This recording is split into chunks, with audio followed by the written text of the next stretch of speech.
આવો જે એક જ વસ્તુ આવી માતા પિતાની સેવા કરવી એનાથી બીજું કોઈ ઉત્તમ કહેવું નથી.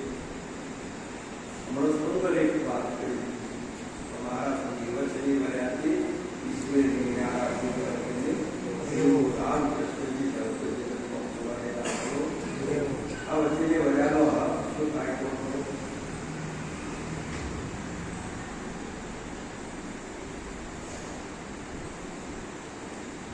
આજે આપણો જન્મે છો એટલે આપણો પિતા હાથી નોમ જોઈન કર્યું. સરા હાથી કર્યું? કયા વચન હાથી કર્યું? પિતાના વચન હાથી કર્યું. અને એ પિતાના હાથી એ વચન જેનો સંબંધ થયો ને એક થયો એટલે એ પુત્ર પિતાનો થયો. તારે એ પિતાના નામે એ પુત્ર થઈ ગયો ને અને પુત્રે તારે આ વગર દસ્તાવેજ કર્યાથી તમામ મિલકત પિતાની એ પુત્રના નામે થઈ ગઈ. મિલકતના પછી દસ્તાવેજ કરવો પડતો એ અને એક આપણે દીકરી એ દીકરીનો સંબંધ કરીને એનું લગ્ન કર્યું અને એ દીકરી 4 મંગળવર્તી એટલે એનું નામ હતું એના પતિ હાથી જોયું. એ હાથી ન થયું.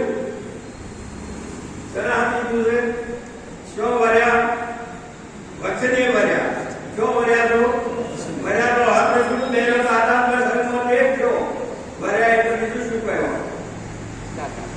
અને હવે જોઈજો પતિની જેટલી મિલકત થઈ એના એ દીકરીના નામ થાય ને એને કરવી પડતી.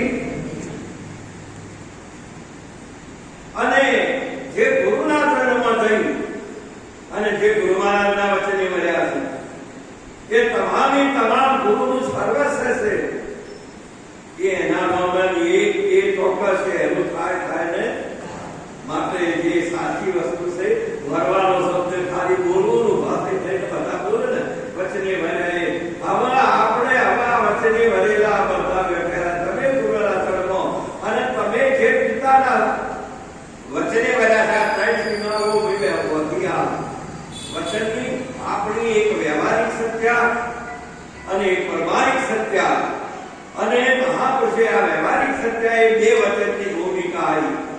એક દીકરીની આવી ને એક પુત્રની આવી.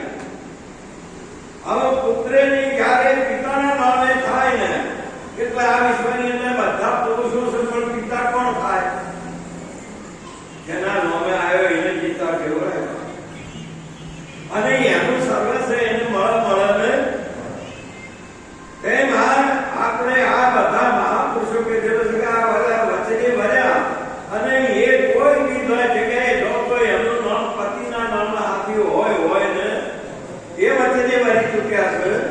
હવે એમના માટે આખા વિશ્વના તમામ પુરુષો દેખાતા હોય એવો દેખાતા હોય ને દાનવો દેખાતા હોય પણ એના પતિ સમાય બીજો કોઈ પરમેશ્વર નથી. કેમ કે સર્વસ્વ એનું જ આપ્યું છે અને એ પતિ એ મારો ભગવાન છે અને બીજા બધા મારા ભગવાનની સેવા કરવાની.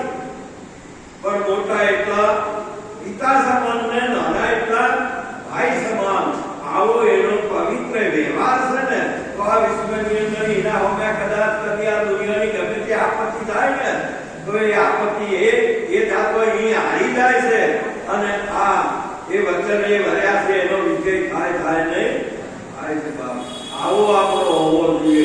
આ એ વાત શેરી નથી. તમે તો બધા